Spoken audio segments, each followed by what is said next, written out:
I just think that we've grown so accustomed to having an agenda for everything that we really need to learn to live lives where we don't have an agenda. We're listening for an agenda. Mm.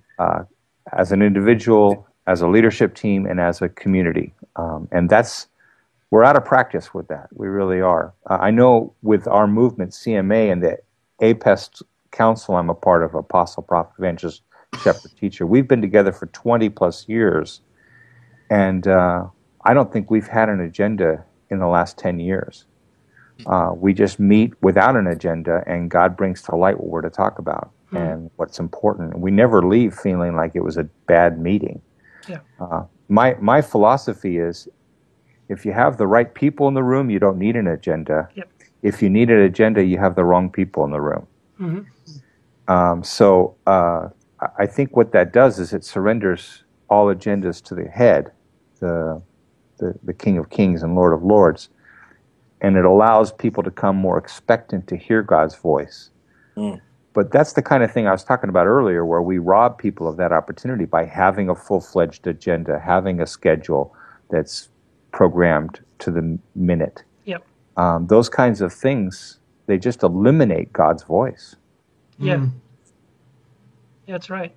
And I'll be honest, I mean, going with something you were talking about, Richard, about not coming to the group and kind of imposing your vision or your agenda or your will upon the group.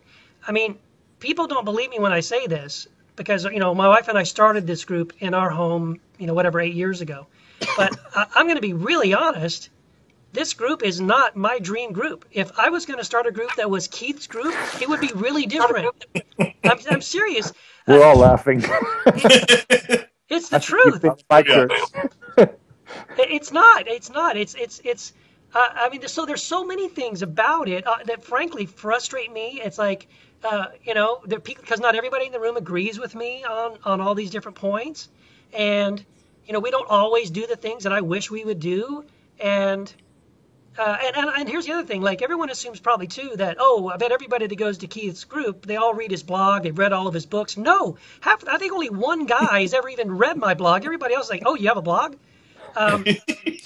So I'm not setting the agenda. I'm not and honestly, sometimes it frustrates me. I would love to. Sometimes I'll sit around, and Wendy and I will be sitting around talking, having coffee, and I'll say, wouldn't it be great if we could just start another church that was just all about all the stuff that we love and we're all about? Wouldn't that be, man, that would be really, really cool. And I really do. I mean, I frankly do imagine that sometimes. But Wendy always grounds me. She's such a blessing to me. She always grounds me and calls me back to, but look, these are the people God has brought to this group. And it's a good thing to learn the discipline of learning to love people that aren't just like you, and to listen to people who don't agree with you on everything and still love them.